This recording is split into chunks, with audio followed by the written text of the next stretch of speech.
SpongeBob my ass. I'm only 4. Bonjour, Monsieur Pussycat. Cracking toast, Robert.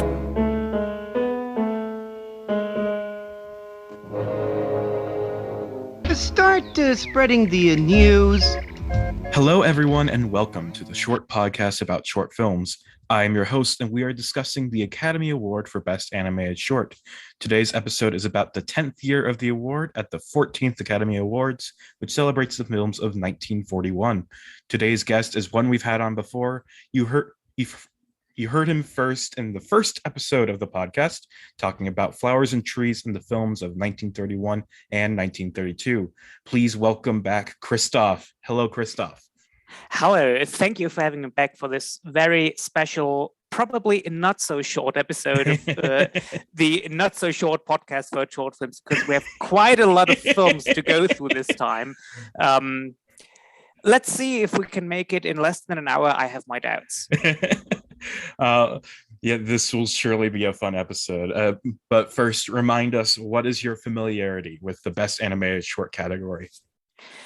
Well, I love the Best Animated Short category. I've seen every single film that has been nominated, except for the one that is lost in time and no one has seen it. It's not lost. It's just in an archive. I think it's in BFI somewhere.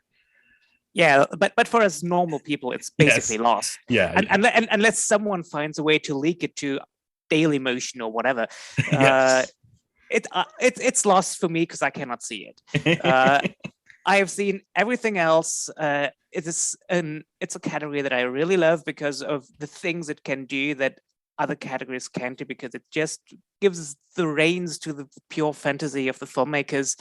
And I'm excited to talk about it. Anytime you're going to invite me back, I will be excited to be here. I will make sure that you're on this podcast as frequently as is reasonable. You are. Thank you.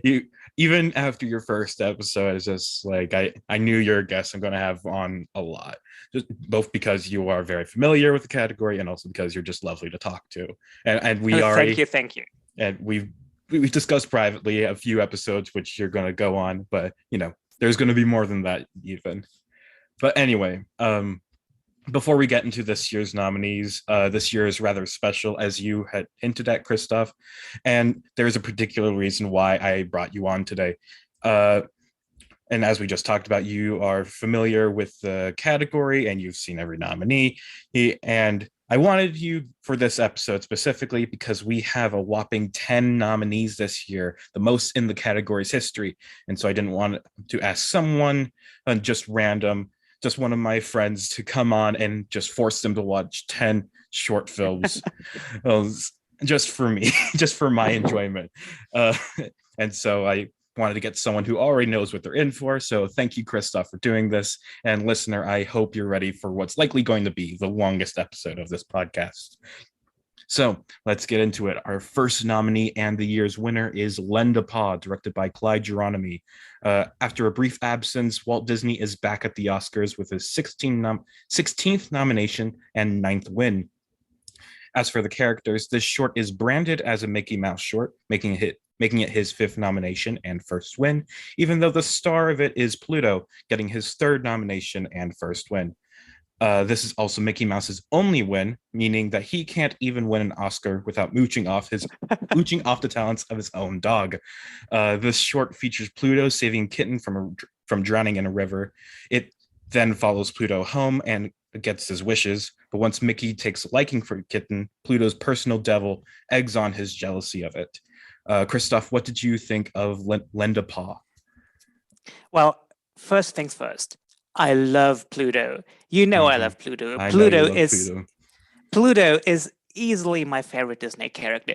And there are people that say, oh, he's a pet, he can talk. These people are stupid because they have no idea. Pluto doesn't speak because Pluto doesn't need to speak. He can transport all his emotions with his face and with his body language. He's clearly the most intelligent character of the Sensational Six. I think the only one who even comes close is Daisy. Other than that, Pluto always knows what's going on. Pluto can clearly portray anything that's going through his head without having to speak. And if he has one negative trait, then it's his very bizarre loyalty to Mickey Mouse, who keeps treating him badly, including in this short where he is throwing Pluto out of the house in the middle of winter when it's snowy outside. In this short, Pluto saves a kitten, and then again, Mickey is literally accepting a kitten into his house. And we are continuing our theme of Mickey Mouse shorts in which Mickey is accepting kittens into his house who are going to grow up into fully grown cats who one day will eat mice, including Mickey. Even worse, Mickey is then throwing out Pluto. He showers the kitten with love. He puts milk into Pluto's plate. And Pluto doesn't like it. Pluto is jealous, and I can understand why, because if my owner, who I for some reason love, although he treats me badly, is suddenly showering this other creature who is one day going to kill my owner with love, I would be jealous as well. As I said, I love Pluto. I love shorts that put Pluto front and center.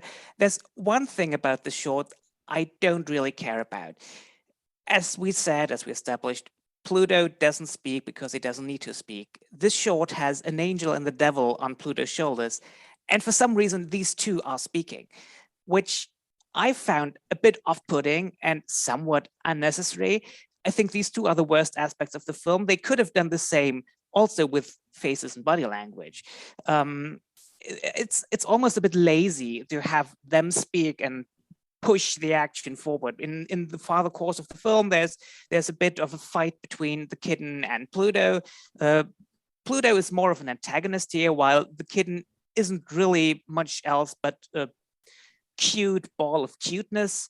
And in the end, for some reason, we are being told that the moral of the entire thing is that kindness to animals will be rewarded, which doesn't make sense in the story of the short, because what was Pluto's reward for saving the kitten's life not once but twice? For the first time he gets evicted from his home, and for the second time he's almost dying.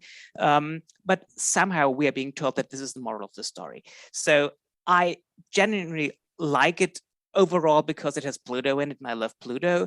However, this is not nearly the best Pluto short. I would rather say something like Mother Pluto or Playful Pluto or Society Dog Show are much better Pluto shorts than this one, but I'm happy that Pluto has won an Oscar, and I'm gonna deny this as a Mickey Mouse short because this is clearly Pluto front and center. Yeah, I agree with a lot of what you're saying, although I'm not as much of a Pluto fan as you are. I think a lot of his shorts can be kind of middling. Like not bad or anything, just kind of like boring to me. And this one isn't much of an exception. And it's like, and touching on a few of the points here, the moral of this short, which for some reason it has a moral this time, is to be kind to animals, even though we've seen in multiple Mickey Mouse shorts just how awful he treats Pluto. And this is the guy that that is supposed to be the squeaky clean image for Disney, even though he abuses his own dog regularly. He is just like, was that just a normal thing in the 1940s, just to treat your dog like shit? Maybe, probably. Another thing is that it is really weird how Pluto is sort of an antagonist in this short, because like they make him so mean to this little kid. It's just like, and you do not have much of a fondness for the little kid. I empathize with it a bit more, because it was very much abandoned, and it was like we first see like this bag with an iron attached to it that's floating on these melting ice caps or whatever, and it's like Pluto has to save it, and it's like someone clearly wanted this kitten to drown, but thank God Pluto was there to save it. And it's someone like, wanted the kitten to drown. It was probably me. Yes, you are the inciting action of this story. You put the kitten in the bag.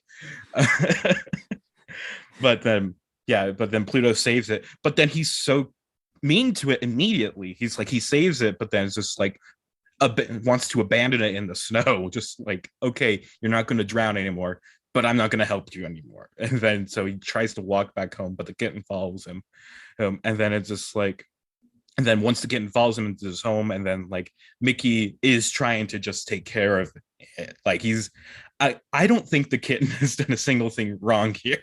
Like he's just like, Mickey does take like immediate like fondness to the kitten and is like very much really loves it, but still it's just like all of the things he does for it are just kind of very basic, like gives it food, gives it a place to sleep, but even then is but Pluto is mad that he's drinking out of his bowl and is laying on his bed for a few seconds, and the little devil in his shorter just eggs him on, and just like there is a lot of random kind of hatred for this kid just immediately. It's just like, this is not something that is it's not a typical characteristic of Pluto. Pluto is generally more one more very lighthearted, very more caring and trusting. Like he, for some reason, trusts Mickey a lot, as we talked about. And also he is more often the victim of his own story. So like I mentioned, he is often abused by Mickey, and which in one of the shorts you mentioned, Society Dog Show, which you claimed is one of your favorites. I hate that short because Pluto just is so miserable in it. He's abused so often in that, and it's just like, I can't stand that short. Yeah, but it's easier to have empathy with him when he is treated badly, because this is, in fact, as you say, one of the worst aspects of this particular short is that he's kind of the villain, mostly because the talking devil drives him to be the villain. Exactly. And so I wish this was better. Yeah, I feel like this short, it's like it is just poorly conceived. Like this is not a Pluto short. This is not a good Pluto short.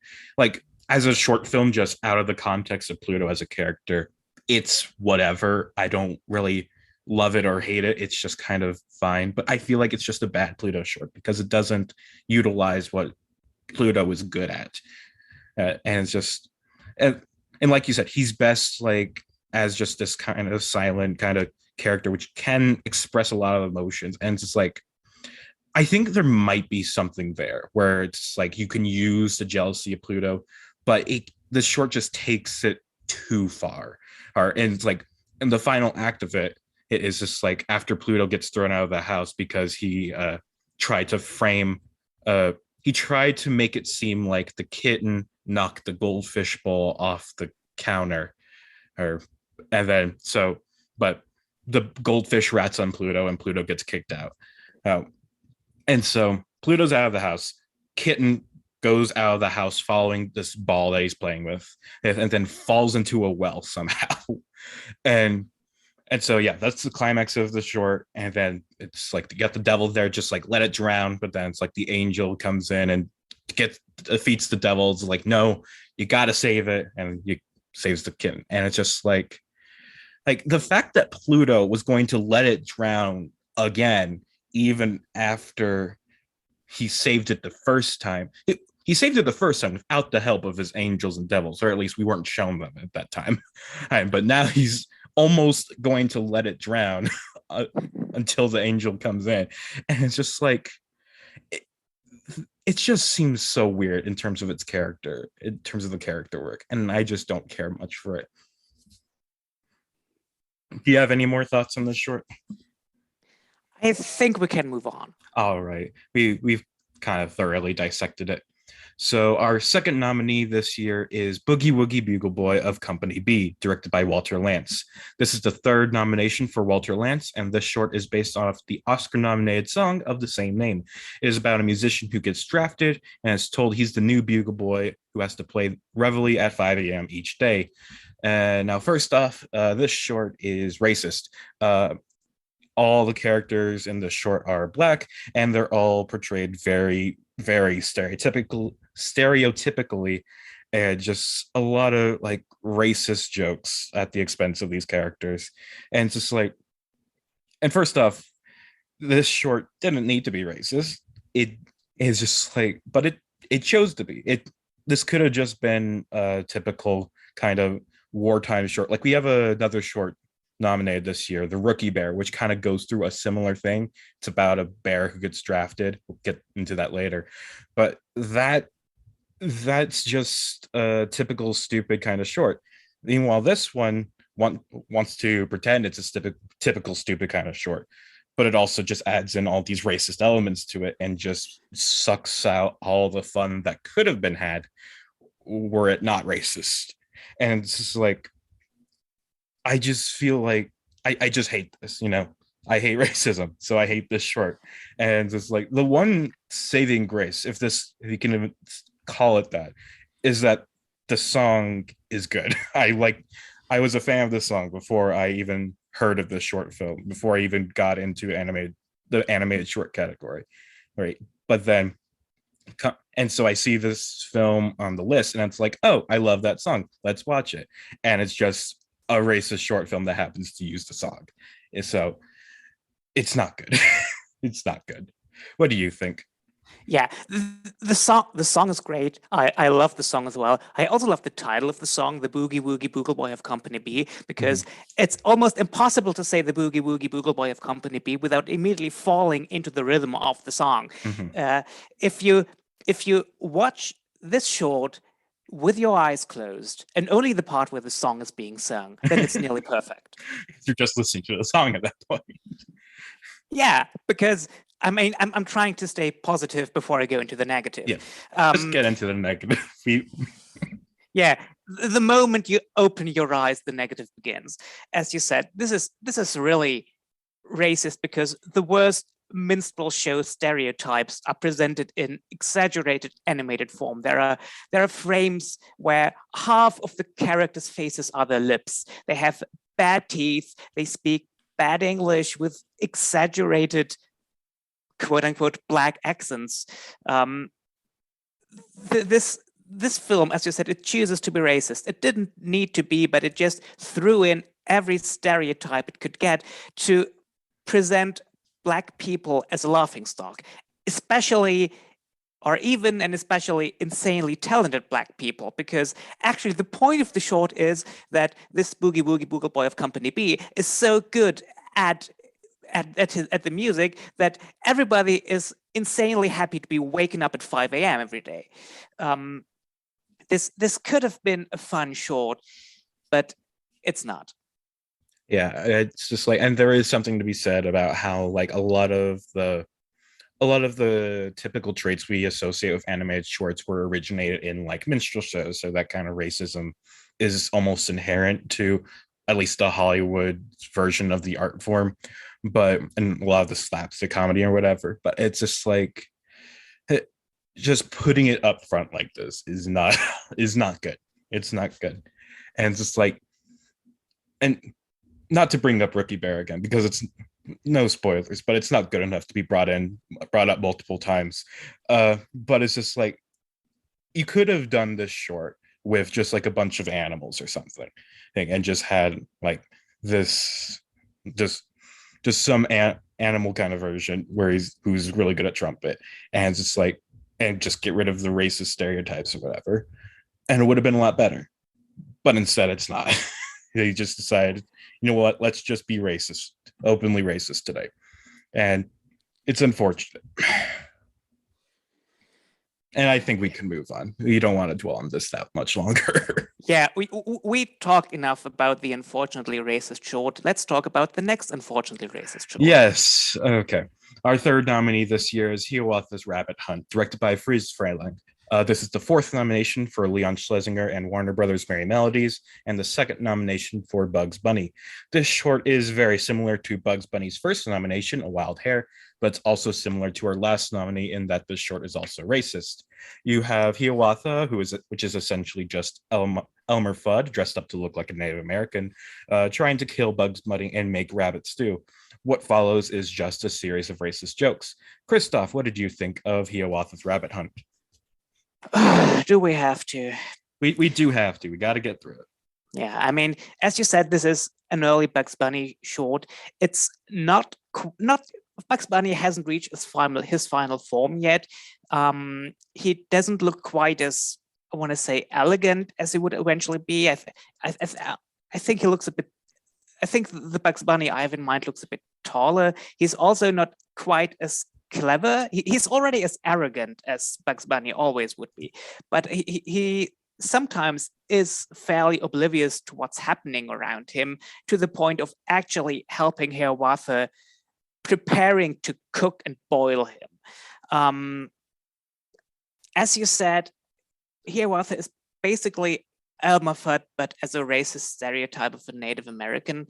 I don't understand why this was necessary, because Elmer Fudd had already existed by that point. What's even, I don't want to say what's even worse. What is also bad about this, even if you remove all the racism, even if you just think, if you remove all stereotypes and replace Hiawatha with Elmer Fudd, it's not funny.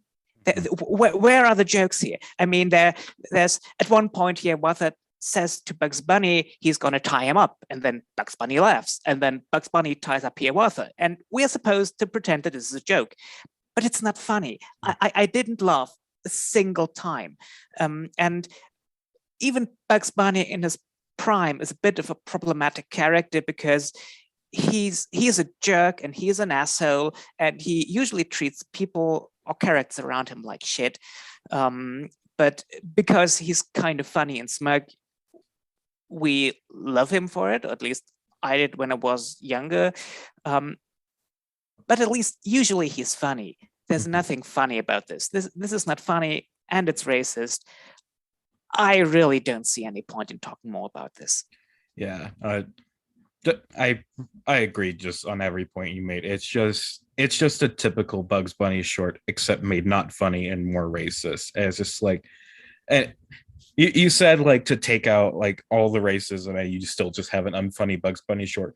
Where it's like most of the jokes here are still just jokes about how Elmer Fudd is now this Native American character who I think is based on some old story or whatever that was popular at the time. And it's just like, there's very little here that isn't racist, and the stuff that isn't racist is still not funny. It's just a very bad short, and there's no redeeming, nothing to say positively here. It's just an awful short, and we will move on now, because, and you know what's better than racism? War propaganda. It's strange, but I have to agree. Yeah, and I just want to assure the listeners at home, those are the only two racist shorts this year. They just happen to be the second and third shorts we talked about. The rest is maybe not good, but they're better than that. Not to spoil our rankings at the end. So our fourth nominee is How War Came, directed by Paul Fennell. This is the first and only nomination for producer Lawson Harris. How War Came was part of a series of shorts under the banner of This Changing World, which was meant to inform people about what's happening with the ongoing World War. However, those 6 shorts were initially commissioned, only 2 were ever released. This one and Broken Treaties. And while Broken Treaties talked about Hitler's invasion of Poland, How War Came discusses the downfall of the League of Nations and the actions of Japan, Italy, and Germany that led to World War II. And now, I didn't hate this short. I thought I was kind of, maybe not entertained, but I was like watching it like engaged, because it essentially is just trying to be like a kind of newsreel or documentary telling you how war came, how we got to this point in the war, and so it goes through Japan's invasion of Eastern Asia with Manchuria and China and Korea, and then it talks about Italy invading Ethiopia, and it talks about Germany and its invasion of Austria and all that, and I was just engaged by it, and it's like, yes, it is a very kind of simplistic kind of portrayal of the events, and also this is while America was in the war, so it does try to, like, it is propaganda. It is trying to make you hate the enemy and wants you to support your country in their fight against them. So it does kind of exaggerate things a lot. But even as is. I think the animation is quite nice, even though it is also very cheap seeming. And for some reason, it has a sequence where Mel Blanc, the famous Looney Tunes voice actor, he voices Hitler in this scene, and you can tell that it's Mel Blanc voicing Hitler. It sounds like a Looney Tunes character. And I thought that was kind of funny, just the brief scene with that. But yeah, it's just a short talking about how war came, how this war started. And for what it is, I kind of enjoyed it. Like, it's nothing special. It's nothing to write home about. It's nothing I'll remember in a week, but it's not bad. Yeah, this is a bit of an odd beast. I mean, it's clearly wartime propaganda and certainly one of the earlier American wartime propaganda films. But for a propaganda film, it's oddly fairly measured. It's not really made to incite rage or even rah-rah patriotism. There's just a lot of information shoved in it. It's wall-to-wall narration, a lot of information. It's probably not too greatly structured. It's just funneling bits of information into the viewer. The animation is not supposed to be great art, but it's mainly there to illustrate what is being said. There are a lot of maps and building and airplanes and maps, more map. It's a very map-heavy short film. It is. There are a lot of maps. And it's also, as we mentioned, not racist as often propaganda films, especially World War II propaganda films about the Japanese, tended to be. Mm-hmm. It really seemed almost like the kind of thing that could be played in a school to explain what happened. I find it kind of hard to judge this kind of film because it's not meant to be entertaining, but it's meant to get information across. Which I don't believe it does very greatly, just because there's so much information that it puts inside there, and it doesn't really structure it very well. But at some point, if you're not familiar with what was happening anyway, it's a bit of an overkill, and it goes from Manchuria to Ethiopia to Europe, and it's kind of fascinating to see from today's point of view, a history of World War II when it was still going on in Europe and when Pearl Harbor hadn't even happened yet.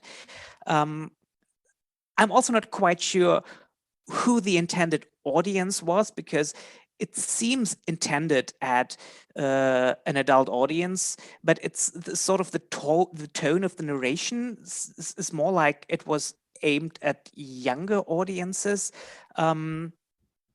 I find it hard to judge. As I said, it's not meant as a work of art, but as a work of propaganda.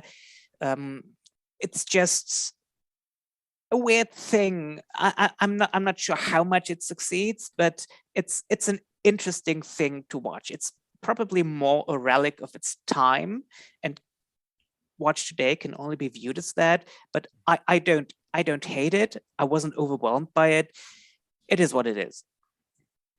And something interesting I kind of think about it is just like how kind of obscure this thing is. Like, there isn't like a Wikipedia page on it or anything. And the only like background information I could find in it, like how I found out that like this was part of a whole series and there were only 2 shorts, even though 6 were commissioned, is just I found this random blog page, a blog post about it, and the guy he found all this information in newspaper articles from the time, and so it's just like, this is a very undocumented kind of short, and it's just kind of interesting how this category, these nominees and stuff, can kind of give you these insights into these little corners of animation history that have otherwise been completely lost to time, or almost completely.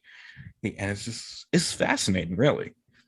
But yeah, this probably makes this the only podcast in history to talk about how war came.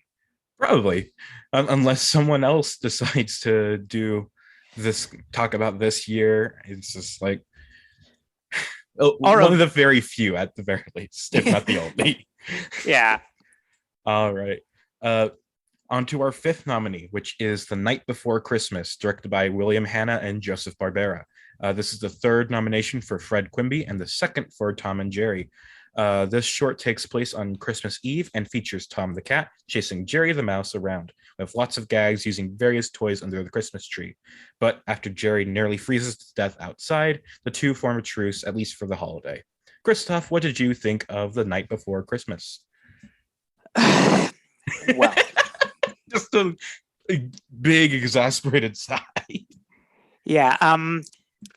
I am not the world's biggest Tom and Jerry fan. I tend to think I know your entire podcast will be very Tom and Jerry heavy. Very. I think Tom and Jerry shorts can be quite repetitive. There are a few ones that I like when new elements are introduced, but most of them are very samey. Now, this is an early Tom and Jerry short. This is, I think, that the second nomination, and Yes. actually their first nomination when they're being called Tom and Jerry. Mhm.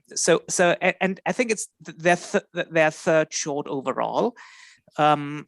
So the characters haven't entirely been set yet, probably. I mean, usually the formula is this: Tom wants to eat Jerry, and Jerry wants to annoy Tom. Shenanigans ensue.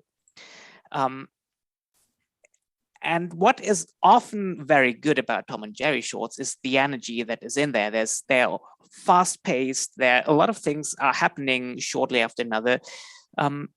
I don't think this one has the rhythm yet that makes the good Tom and Jerry films work. Also, this short has very little of the actual Tom and Jerry dynamic, because Tom really enters the short about 2.5 minutes in. Before that, it's just Jerry coming out of his mouse hole and discovering lots and lots and lots of Christmas presents and playing with them. Then Tom and Jerry do their usual shtick for about 2 minutes, maybe, including something where Jerry pretends to be a light bulb and Tom touches him and then Tom gets electrocuted. But even Jerry, although he's literally inside the socket, doesn't get electrocuted. Then Jerry is running away and is putting a mistletoe above his head.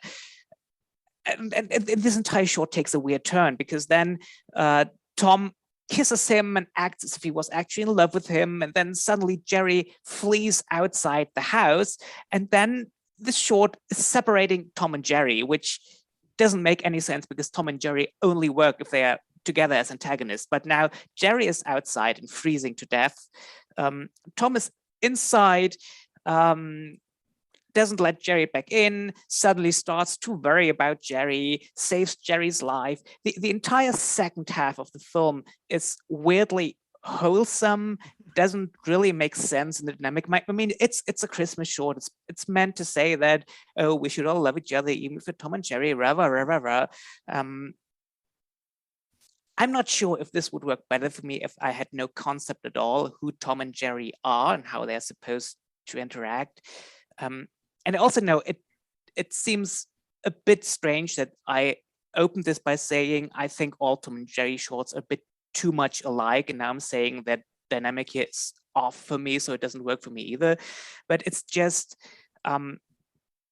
there's something wrong about the dynamic here, and this just doesn't work for me.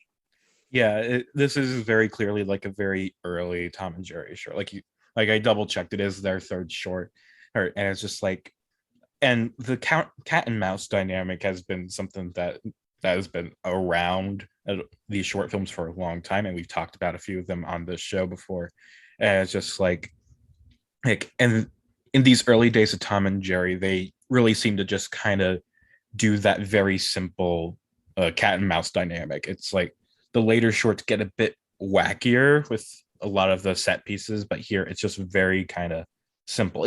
I thought the short was kind of enjoyable. Like, yeah, the beginning is a bit slow when it's just Jerry just going around and interacting with some of the presents and stuff. But I do like when Tom comes in, I think a lot of the gags there are quite fun. I did like the electricity gag with Jerry and the light bulb. Well, even though it, like you said, it doesn't make sense how only Tom gets electrocuted. Maybe Jerry is just immune to electricity. Like, maybe have we considered that? I don't know. It's just something to think about. And there's like a little gag where Jerry tries to like hide in a row of toy soldiers, but Tom finds him out instantly. And before Jerry runs away, he does a little salute. I just thought that's cute. But I'm kind of in the same camp with you, where it's just like a lot of Tom and Jerry shorts, except especially like some of the later ones. And it's like, I won't get into specific shorts, but some of the later ones I think just kind of like run the dynamic kind of dry, even though they do also try to reinvent things at the same time. But then it's like, and then once we get into the final phase of the short, after Jerry gets locked out and Tom is like battling within himself whether to let Jerry back in. And it's just like, the first time we watched this, I was just like, what is going on? Why is Tom being so nice to Jerry? Like, this is not in character for them at all. But this time it kind of got me. Like, I kind of felt the Christmas spirit and all that, even though it is August as we record this. But it's just, I thought it was cute. And since this is like an early Tom and Jerry short and their dynamic isn't too well defined, I think it does kind of work just on a basic kind of, the cat decides to be nice to the mouse for once. And though it's not like specifically implied, I think there's something you can infer where it's just like, it's a very Joy X Noel kind of situation where it's just like these two warring forces have decided to take a truce for today, and they'll be back to their same shenanigans tomorrow. But for this one night, let's just sit by the fire together and just enjoy the holiday, And I think that's very sweet. Maybe it's not like, this is nowhere near one of the best Tom and Jerry shorts. It's only barely a good short, but as is, I enjoyed it. I thought it was cute. I would say this is good. Yeah, it's certainly your opinion.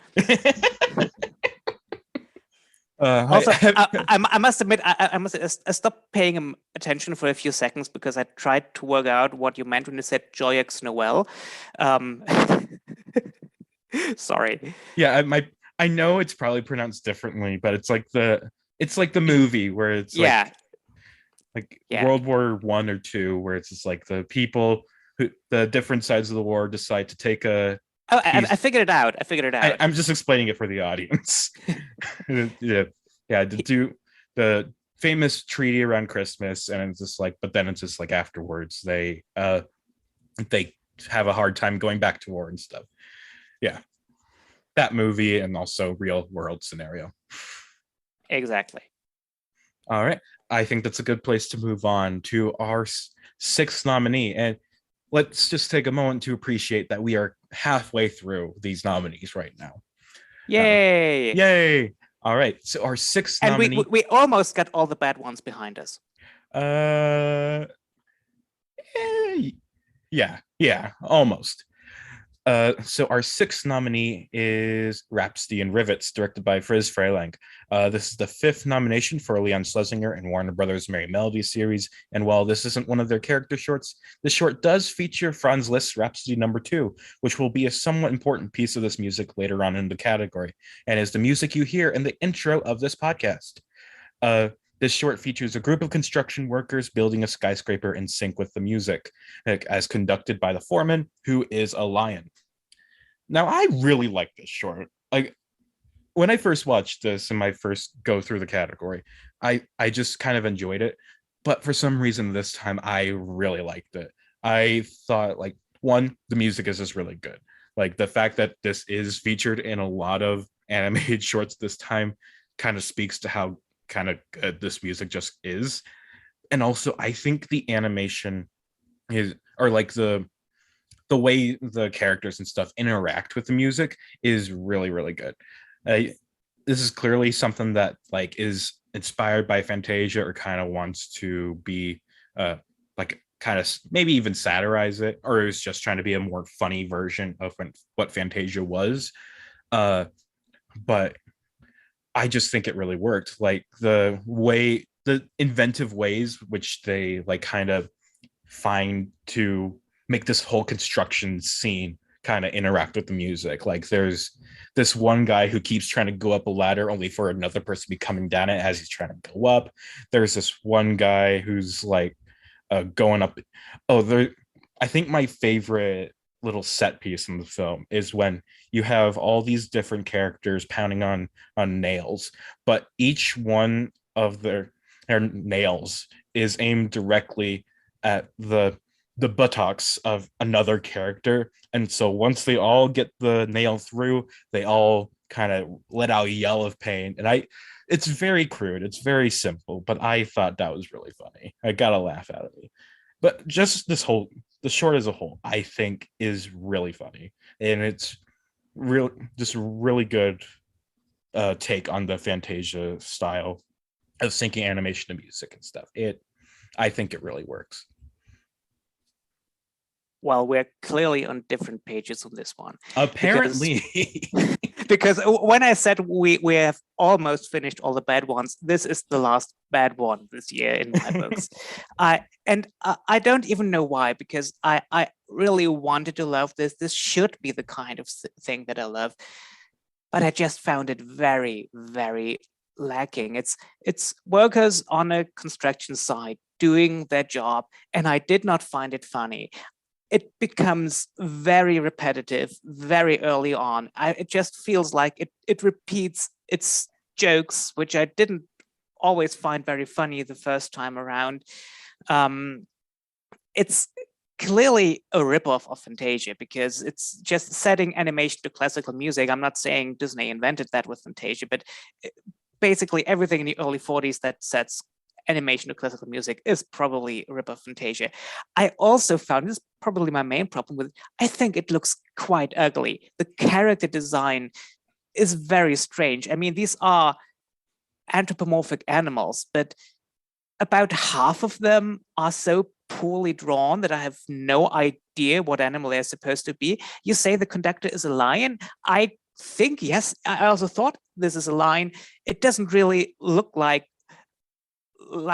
what I would expect I would draw as a lion if I could really draw, like with a big mane. It's just something which, if this is an animal, it's probably most likely a lion. There are others where I have no idea what it's supposed to be. One of the characters is an octopus, and he has 6 arms rather than 8.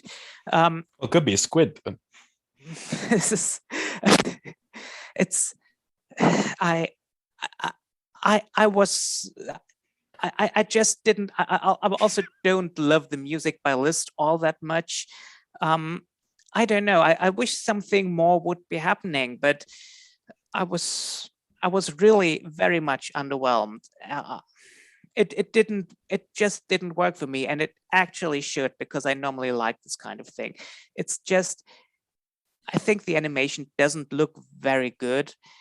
And so maybe it's just this overall, if this is an animated short which mainly drives on what is showing on the screen, because it doesn't really have a story, it doesn't have narration, it doesn't have a plot, it just has the music and it's setting the animation to it. And once you get that it's just construction site workers doing their job to music, it doesn't really get fresh and new after a while. So I was really disappointed sitting through this. This conversation I think is one very funny right now, considering how disparate we are on this. But also, I've already recorded next year's episode, the 1942 episode, and me and my guest there, Fritz, there's another short that's similar to this, that is another kind of Fantasia style thing, except we are also completely opposite on that one, but I have the opinion that one's kind of bad, and while he kind of likes it. And it's just kind of I wish I recorded this episode. I could have recorded this episode first, but things happen. Yeah. But yeah, we clearly just kind of disagree on this, but I guess there's not much to say. We both kind of just laid out our opinions, and there's no point really trying to debate whether one of us is right, because it's an artistic medium, therefore opinions happen. Opinions are different, Yeah. and that's Art just is kind of subjective. yeah, exactly. So we'll just move on to our seventh nominee, which is Rhythm in the Ranks, directed by George Pal. This is the first nomination for George Pal and his Puppet Tunes, and notably, this is the first stop motion film to be nominated in this category. George Pal is little talked about, but a rather important figure in the history of animation. Not only did he direct films like The Time Machine and Tom Thumb, and produce films like War of the Worlds and When Worlds Collide, creating great innovations in the world of visual effects, but as you might have gleaned, he's an innovative figure in the world of stop motion animation as well. George Pal and his Puppet Tunes are perhaps the first popular stop motions in America, stop motion animations as far as it comes to Hollywood and American film. It's in part to him that we have the likes of Rankin Bass, Laika, and Gumby. What would we do without Gumby? But anyway, those are the last kind words I will likely say about George Pal, because I kind of hate him and I hate his films. And I think that every innovation that he made probably would have been done by someone else in a better way. But I digress. I will get more opportunities to hate on George Pal in the future with some of his other nominees. But for today, Rhythm in the Ranks is about a toy soldier smaller than the others, and he gets distracted from his duty and goes ice skating with a girl, only to lose the cannon he's supposed to be bringing along, causing him to be discharged. All hope seem lost for little Jan, and then the Screwball army attacks. Christof, what did you think of this? I have a feeling we might be on different pages on this one as well, because I adore this short. I loved it a lot more than I remembered from my last viewing. When I watched it the first time, I was a bit middling on it because I thought it had a few boring passages. This time around, I really loved it. I mean, I love stop motion animation. It's probably my favorite kind of animation. I love it when it looks a bit crafty and where you can tell how much actual work into it, especially in the 1940s when CGI wasn't a thing. This is such a whimsical thing when we follow this soldier who is a bit smaller than the others and has a bit of a larger head than the others. And we see him just dropping out with the others and meeting this young woman who's ice skating, and she skates by him, and ice hits him and he becomes a snowman, and then they are skating together. It's just so beautiful. I loved every second of it. There are later moments when all soldiers are falling down like dominoes because one is falling on the other, and then they're getting up again one after the other. There's a scene in which a declaration of war is delivered by a singing telegram, which is amazing. There's an insane change of tone from whimsical to very dark when suddenly there's a war going on. There's also a scene in which an invisible dog pees against a tree, or at least it's very much implied that this is what happens. I adored everything that happened here. The tone shift is amazing. The whimsical about it. It's just the kind of thing I'm absolutely into, and I really love the cuteness of it all. Even the dog stuff was kind of cute. Well, I'm glad you enjoyed it. I'm glad you found a lot of things. I'm glad I enjoyed it too. So I didn't like it as much as you did, but I also didn't hate it. Like, even like as a big George Pal hater, this is one of the few that I find more appreciation for, because one of the running themes in this whole series is going to be that I can be suckered in by good music, and I think the music is good in this, and I also really like the backgrounds, and a lot of like the set design is really, really gorgeous. However, I was bored by a lot of it as well. I thought just a lot of these elongated set pieces, like when he's skating, ice skating with the girl, or when it's really just the whole thing. I can't really point out specific things because I just found a lot of it to just kind of drag a bit. And I feel like you could easily just cut this whole short in half and be probably better, if not just as good. No, protesting that. I'm protesting that. This should not be shorter. Well, maybe a tiny little bit, but not much. cut out the adult. Certainly not cut it in half. But it's just, I just couldn't find myself really having fun with this. It's fine. It's not the worst thing I've ever seen. Certainly not in the wide career of George Pell, either his shorts or his feature films. But dear God, I was having trouble getting through this. Like, it's only like 6 or 8 minutes long, but even then, I was just waiting for it to be over so I could move on to it's the 10 other minutes shorts. actually. Oh, 10 minutes. That's longer than I thought, or longer than I guessed. But still, I was just waiting for it to be over once I started it, and there just wasn't much to convince me otherwise. And I also will say that a little kind of animation quirk I thought was kind of funny was how it seems almost random when this happens, but there's points where, so our main character, little Jan, there's points where like his head goes from his normal kind of round shape to almost like a balloon, and he has this very like Stan Laurel-esque expression on his face, and like I don't understand what that face is supposed to be like, because it just kind of happens at random points in the short.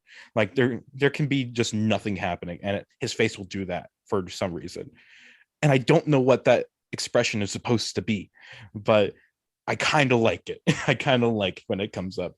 I just think it's like, why is this here? But in a good way. It's adorable. Like everything about the short is absolutely adorable. Very few things, but okay. I understand that this is the most praise I can get out of you for George Pell, because you just hate George Pell. Well, although he never treated Pluto badly, so I don't see why. He had never had the chance to treat Pluto badly, but I imagine if he had the opportunity, he would have. But I will say that there are a few good George Pell short films, like not ones that are Oscar nominated, but let me find the name of it. The Sky Princess. So actually, let me just give context. So when I first watched all these shorts, when I went through all of them, there were a few that I couldn't find online, and a lot of them were George Pell shorts. However, there is this thing called the Puppetoon movie, which is essentially just a lot of different George Pell shorts in a row, and that has come out on Blu-ray. And in the bonus features of the Blu-ray, there's also more George Pell shorts. So just so I could be an Oscar completionist, I bought that Blu-ray and I watched all the shorts on it, which is how I developed my hatred for George Pell. But also on it, there was one short called The Sky Princess, which is very good, is very beautiful. I just love that whole thing. And it is the only great thing that George Pell has made out, at least of his short films. I'm also a fan of The Time Machine. But that's it. That's it. And I think that's a good place to move on, unless you have one final thing to say about this short that you apparently really love. Not really about the short, but I think it's interesting to point out that you said this is the first nomination for George Pell. George Pell has a record of, I think, 7 nominations without a single win, which makes him one of the biggest losers of the category. The only bigger loser is Walter Lantz with 10 nominations without a win. And Walter Lantz was nominated this year for the Boogie Woogie Bugle Boy of Company B.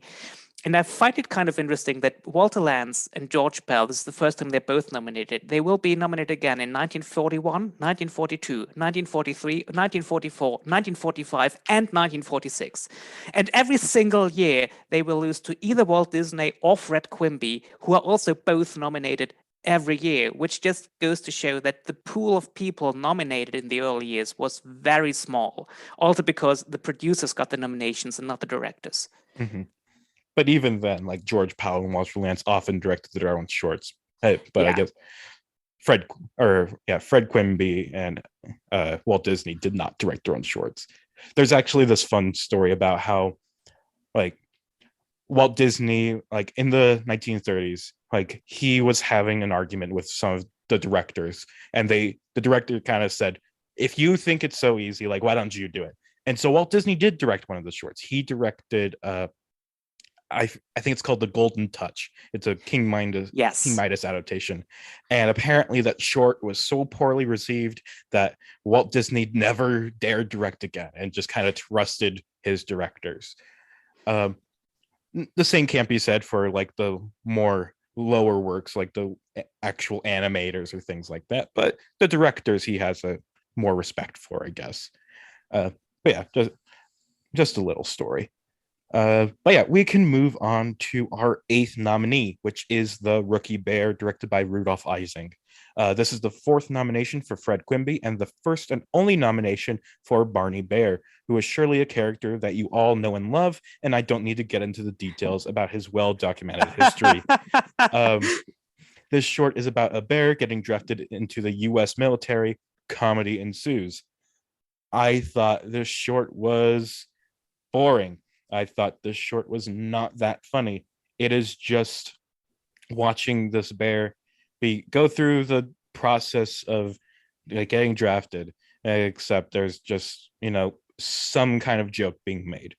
It's rarely funny, but at least it's not offensive, I guess. It's just very tedious. Well, maybe tedious is too strong. It's just a typical short, really. It's just, it goes through the motions of what it thinks comedy is and expects you to laugh at its minimal attempts. And that's it. What do you think, Christof? I have very little to say about this. I think we're disagreeing again, because I really like the short a lot. And first of all, I am amazed that this film was even made in 1941, because it is satirical and openly mocking the military. And we're talking 1941 here, where we already have the first propaganda pieces. And here's this animated short film, which basically says military service sucks. They are taking everybody, no matter how unfit they are, and it's an awful time to be there. Try to avoid it.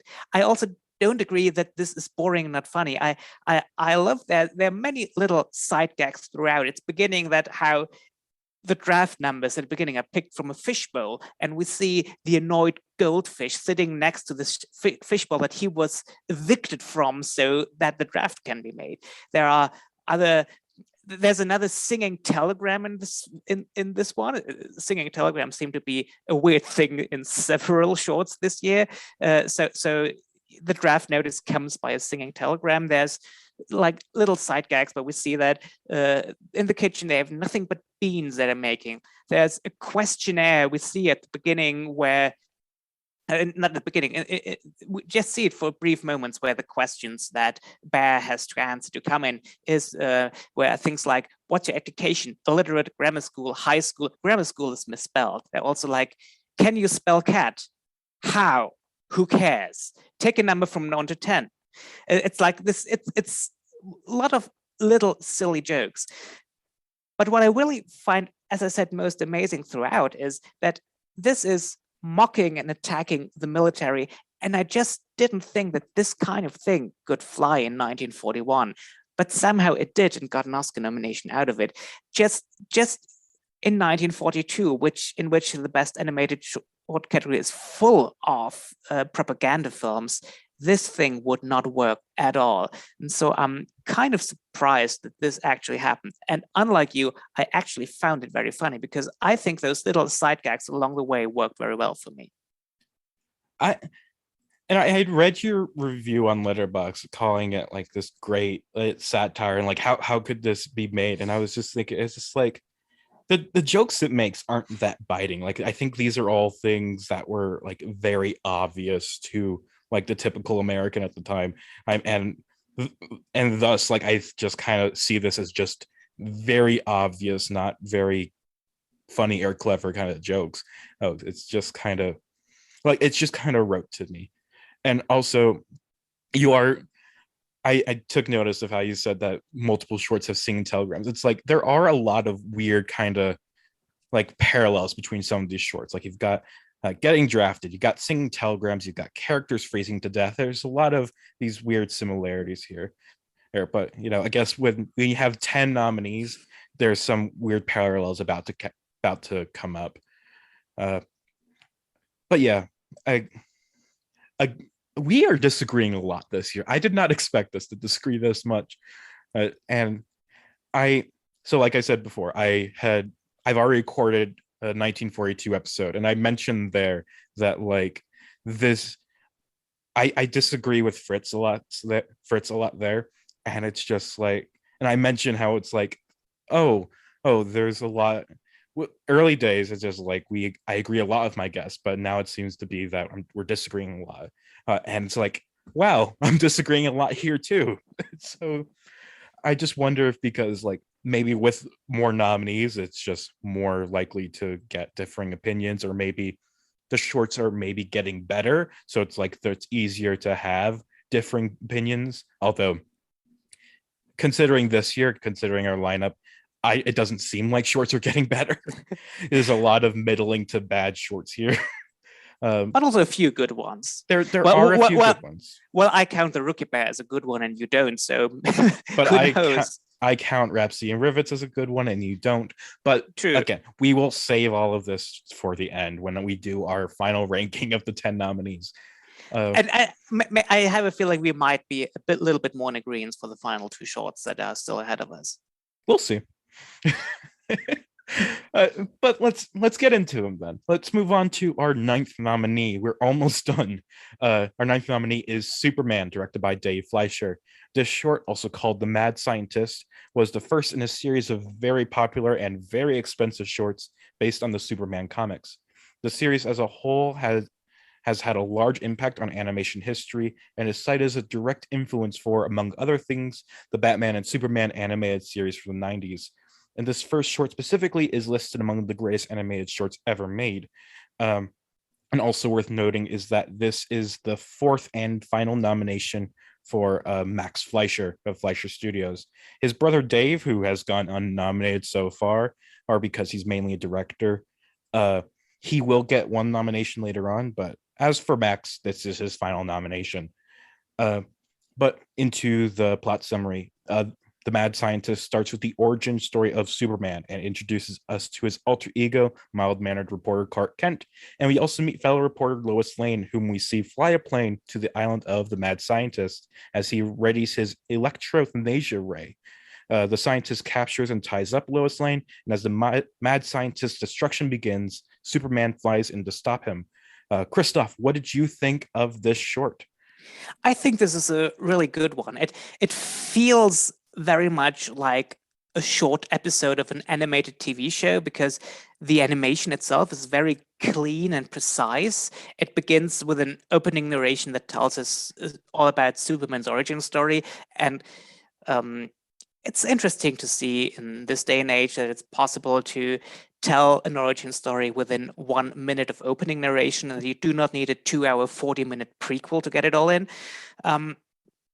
After that, it tells its story very quickly. I mean, probably my main complaint I have that it's almost a bit too quickly. I probably could have needed a bit more of exposition for the mad scientist, who he is and why he does what he does. I mean, he has a pet vulture as a sidekick. He could have talked to him for 20 seconds to give a bit more background to him. It's also moving very quickly, so there's often not a lot of time to build up suspense to what is really happening. So maybe if this short, which is actually the longest of the shorts we're talking about with a bit more than 10 minutes runtime, maybe it would have been 15 minutes. It could have been even better as it is, but you see the influence it had, especially on animated TV shows. There are also a few moments in there which I find quite funny. I mean, we see how Clark Kent switches into Superman. He goes into a stockroom to change, and then for some reason he puts the light on so we can see him change to Superman in silhouette. And then he puts the light off again before he returns into the room as Superman. Also, a bit later, there's a laser beam pointed at Superman, and he's literally fighting the laser beam by punching it with his fists left and right. It's such a funny visual. How do you punch a laser beam? If you're Superman, you can punch a laser beam. I mean, we should point out this is not a short that is playing for laughs. It's just a moment of levity that comes a bit unexpected. But overall, I really liked it. I think it could have been better if it was maybe 5 minutes longer. But it's really. Considering that I usually do not like things based on superhero stuff, this is really a good film. Yeah, this is a very, very solid short film. Like, and I can easily understand like why this short has kind of stood the test of time, really, and it is so influential and very popular to this day. I one of my main complaints about it though is that I feel like there isn't that much like action in it. Like I feel like a lot of the scenes here are just kind of sitting around the Daily Planet, like talking about things that have happened or are going to happen, and that something needs to be done about this. Like I think there's a solid minute just reading out the letter that the mad scientist had sent to them, and it's just like, for something that is this long, I feel I would have thought that a lot more of it would have been like action rather than just kind of people standing around talking. And I think some of the animation, like this short is a very good example of rotoscoping, and like, which is the art of like you film a person just doing something and then you trace over it with to make an animated scene. And this short is often considered like a really great example of rotoscoping, how it kind of makes the makes it's not so exactly traced. It does kind of blend it into like an animated style, but then again, it's like a lot of it feels kind of stilted. It's still in the way some of the movements are, like in the big action scene where he is like punching the laser and stuff, or like lifting the building. It's like that stuff works really well. However, there are parts where it's just like you're looking at Superman or Clark Kent just sitting down in the office, and he leans forward slightly, and that's the whole shot. And just like, right, but it's just like it's still very awkward kind of movement. But again, these are just kind of more minor complaints. I still really enjoyed this, and I do actually agree with you that maybe this should have been a bit, maybe it should have been a bit longer, or at least make better use of the time it has. But also, like I was saying, the action set piece, once we get there, is really great, and I think the animation is still just so gorgeous. It is one of probably the best looking film we have this year, and probably one of the best looking films of the decade. Maybe you would say Rhythm and the Ranks is a bit better looking. I don't know. I was just about to say that. I prefer Rhythm and Ranks because I just prefer this style of animation. Mhm. But if I take my personal bias out of it, I can understand why you go for Superman. Yeah, it's just it's a well animated short, and I'm glad it's nominated here. Although I think I have a more, I don't love it as much as other people do. I don't think I love it as much as you do, but it is still very good. Yeah, I don't love it as much as other films in this lineup, but it's really good for what it is. Yeah, and I feel like if we had like someone else on this episode, or if there was or if there were more people who watched this lineup, I think a lot of them would say that Superman is the best film in this lineup. And I used to say that Superman was the best film in this lineup. Oh wow! Not to spoil my rank or anything, but yeah. We can move on now. Okay.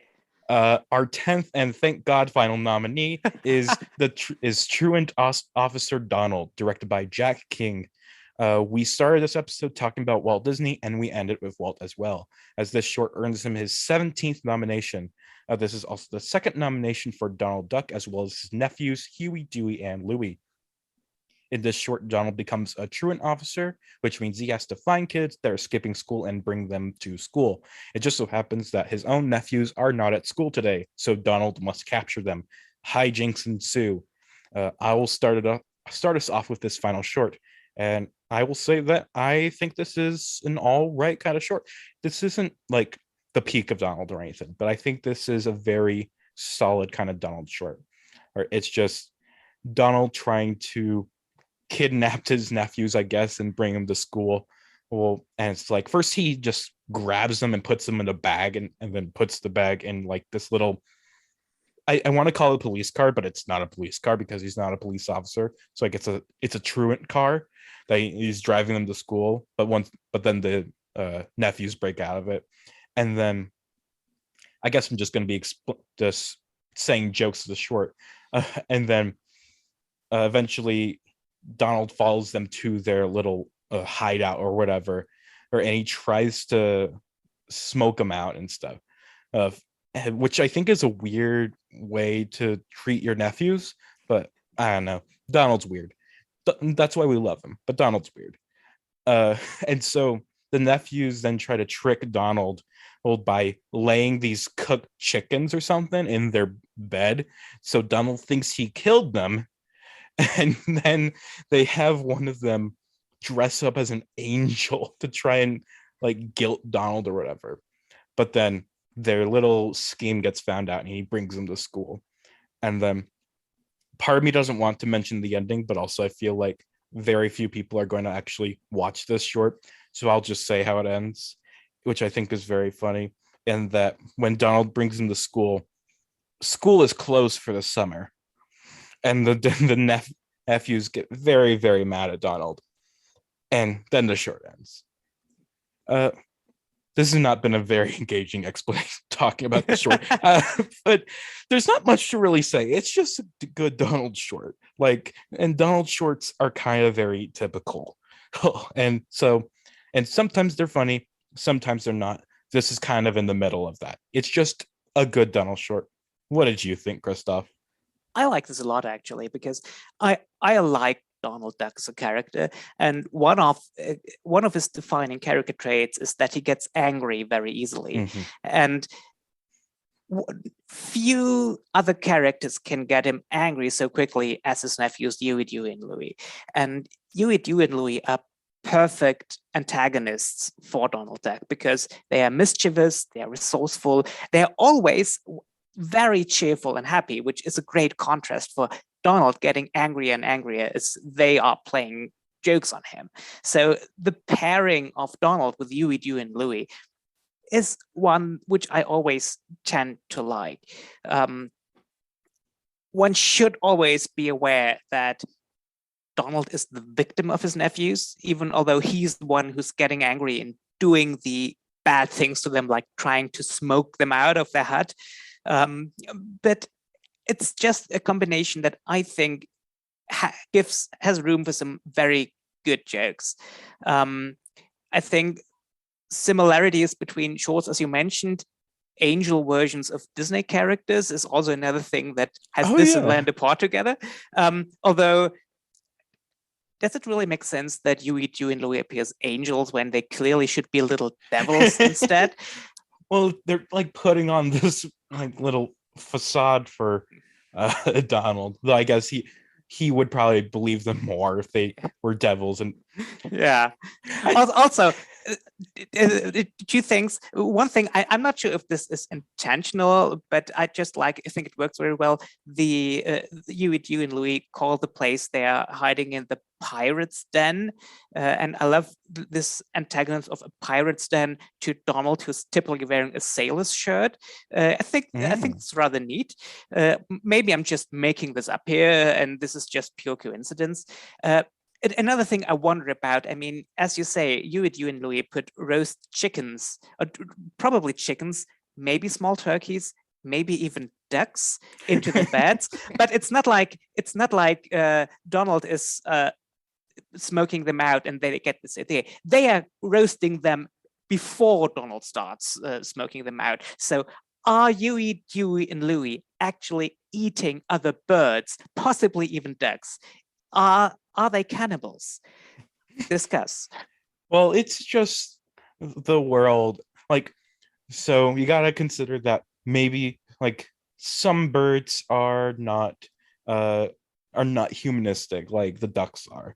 I'm pretty sure in other another ones of these Mickey, Goofy, Donald shorts, we do see like chickens just as normal chickens, and it's like I'm probably gonna regret saying this, but I don't think there is a chicken character among like the mainstays of like the Donald, the Mickey gang or whatever. Like there's Clarabelle Cow, but I can't think of a chicken. Yeah. So I'm probably wrong. Yeah, I wanted to say Foghorn Leghorn, but Foghorn Leghorn is Looney Tunes. Imagine Foghorn Leghorn in one of the Disney shorts. Like, imagine he got introduced. Or like Disney buys the rights to Foghorn Leghorn from Warner Brothers and just starts putting him alongside Mickey, Donald, and Goofy. God, that would be fun. But yeah, so it's just like there's different, or it could be kind of so. One of the main things I like to talk about is how Pluto and Goofy are not part of the same species. While Pluto is a dog, Goofy is not a dog. Goofy is a goof. And this is all like part of the canon of the Goofy universe, as we will call it. But it's just like, but meanwhile, like Mickey is a mouse and Donald is considered to be a duck. It's literally his name. Yeah, exactly. So it's just like, I wonder, like, what's like, could there be something like that with the different kinds of ducks? It's just that their species hasn't changed their name from each other. And I also wonder a lot about Pete, who is a cat. Meanwhile, cats are also very frequently featured as pets in like the Mickey shorts, like we just talked about. There's the kitten that almost drowns. Although maybe like the kitten is just such a baby that it hasn't developed speech yet and hasn't developed the humanistic characteristics yet. Who Doesn't knows? Minnie Mouse have a pet cat as well? I think so, maybe. Yeah. I'm not too familiar with Minnie's shorts because I don't like to think about them because they're boring. Yeah, also Minnie is stupid, so Minnie is the kind of mouse who would have a cat as a pet. Yeah. If you want to hear more rants about how awful Minnie Mouse is, check out the first episode of this podcast. Yeah. Okay. Do you have any final thoughts about this Donald short, or shall we get into the final stage? Maybe final shorts about the ending. I like, as I said, I like the short as a whole because Donald is funniest when he gets angry, and he is angry a lot in this, and he is angry for a reason because you and Louis are such perfect brats. I don't really love the ending because if school is closed for the summer, why is Donald out there as a truant officer anyway? I mean, someone must have sent him out there. Also, I would have loved if you and Louis would be the ones that would be the losers in the end, although it doesn't really go with a general dynamic. And Donald is pretty much the punching bag of the shorts usually anyway, unlike all of the other Disney characters. I mean, Mickey is never the punching bag of his shorts. Goofy is not really the punching bag of his shorts either because he's so oblivious of what happens around him. So I think Goofy is kind of a victim of his own world. Like a lot of, but he doesn't really notice what's happening around him. Like he doesn't express like frustration really about the world around him, but he is a victim of it. And just because Donald is at his funniest when he is angry, he often gets reason to be angry. So the ending, I don't think the short sticks the landing, but the rest of it is something I really love. Yeah. All right. So we have finally gone through all 10 of these nominees. And already. And yeah, I have not been keeping track of how long it's been. It must have been over an hour at this point. But yes. Let's finally rank these 10 shorts. Christof, what is your number 10? Well, my number 10 is the racist short that's also not funny and doesn't have a great song in it, Hiawatha's Rabbit Hunt. I agree wholeheartedly. It is racist and not funny. Let's move on to number 9. Well, let's just put the other racist song that other racist short that at least has a nice song in it. Number 9. Number 9 is the Boogie Woogie Bugle Boy of Company B. I agree wholeheartedly. I love the song Boogie Woogie Bugle Boy of Company B, but I don't like the short Boogie Woogie Bugle Boy of Company B. Number 8. Now this is probably where we will part ways. We will definitely part ways here because my number 8 is Rhapsody in Rivets. It's repetitive, it's ugly, and it grows old very fast. And I don't even love the music all that much. So my number 8 is Rhapsody in Rivets. My number 8 is The Rookie Bear, which I just found to be a kind of boring short with nothing really funny happening on screen during its whole runtime, just very kind of stale and generic. Your number 7. My number 7 is The Night Before Christmas. It's just a weird dynamic between Tom and Jerry. It doesn't really have a lot for me. I don't like where this is going, so this is number 7. My number 7 is Lenda Pa, the year's winner. I just kind of thought that this was just kind of very generic and not all that interesting. And it's just like, I don't really like seeing Pluto be so cruel to this poor innocent kitten. And it's just like, it's very out of character for him. And it's not that fun. Your number 6. My number 6 is How War Came. As I said, I find it hard to actually rate How War Came. I don't think it really succeeds at getting all this information across. It doesn't attempt to be very artful. And I just like the other 5 that are remaining more than what it is. So I think number 6 is a good spot to put How War Came. My number 6 is also How War Came. I just thought that this was I thought this was just a solid kind of documentary. I didn't hate it. I didn't love it. It's just somewhat kind of almost interesting. Just look at the history of World War II, or at least the prehistory of World War II, I should say. Number 5. My number 5 is Land of Paw. I love Pluto. I love the fact that Pluto is an Oscar winner, and I know the Oscar went to Walt Disney, but in my head, Pluto is the Oscar winner here. This is not the best version of Pluto, but it's still Pluto, so I'm giving it number 5. My number 5 is Rhythm in the Ranks. It's kind of boring, but I also appreciate how just one visually stunning it is, and also just some of the animation and some of the musical accompaniment I do enjoy. It's not the worst. It's far from the worst thing George Powell has made, but it's not, in terms of just these shorts, even it's just kind of middling. Number 4. My number 4 is Superman the Mad Scientist. It would be even better if it was longer, but I still like it a lot what it does. It is very influential. The animation looks very clean and precise. This is just very good. My number 4. My number 4 is Truant Officer Donald. Like I said, this is just a very solid Donald short. No real complaints here, but also I feel like it could also be a bit better. Like, it's not one of the standout works of Donald either. And before we move on to our top 3s, I just want to say you've already said all of my top 3 in your list. and you said all of my top 3. So this shows like how disparate our ranks are. Your number 3.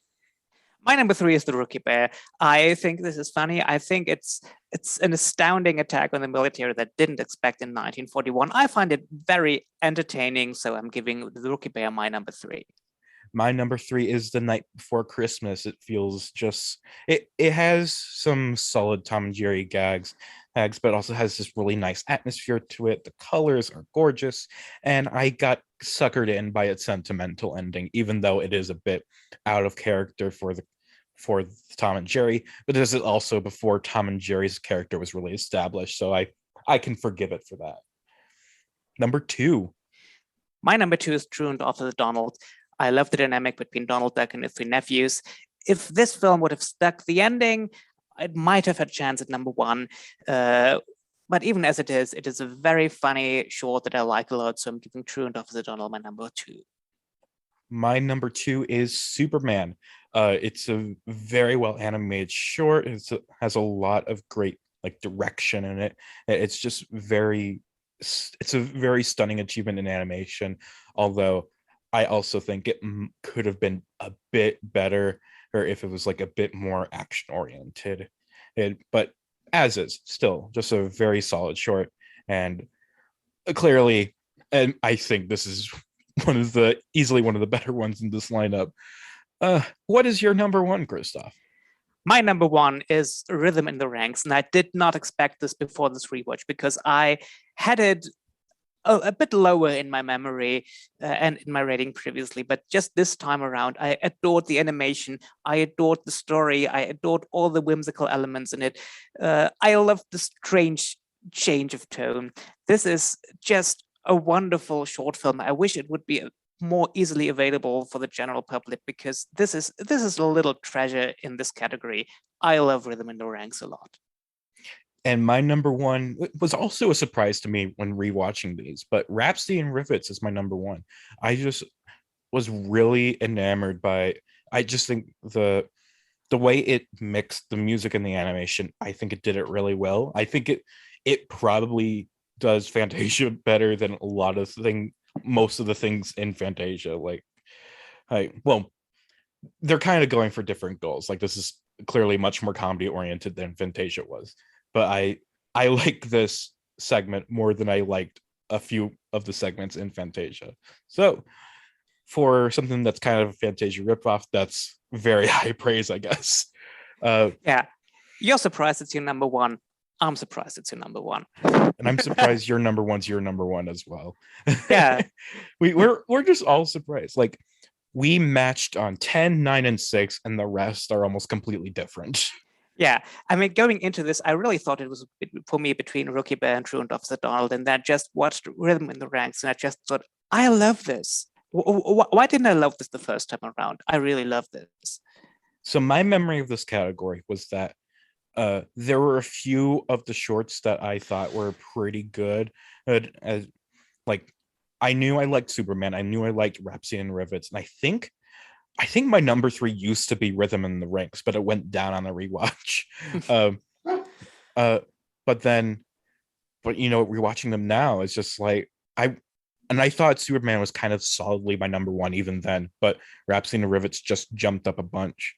But yeah, everything else I just kind of thought was middling, except Rookie Bear, which I have which is a bit lower, and then the 2 racist ones are just bottom of the barrel, some of the worst in the category's history so far, even though there's been quite a few racist shorts in the category's history so far. Yeah. But that's it. Those are our ranks. And before we end our show, are there any final thoughts you'd like to share, Christof, or anything you'd like to promote? I think I might just promote my quizzes on Sporkle. I'm Mr. Whiplash on Sporkle, where I'm your curator for the actor and German subcategories. You can also find my movie reviews on Letterboxd, where I'm Christof and I. If you want to follow me on Twitter for some reason, I'm also there. You'll probably find me if you're looking for me. Yeah, I'm just happy to be here, and I'm looking forward to be here again on this podcast. Oh, we will certainly have you back shortly. We haven't decided what your 1950s episode is going to be, but I'm sure I'll figure one out for you soon. But yeah, thank you for coming on again, Christof, and thank you for running this marathon with me. And thank you, listener, for lasting till the end. This has been the Short Podcast about short films. Until next time, goodbye.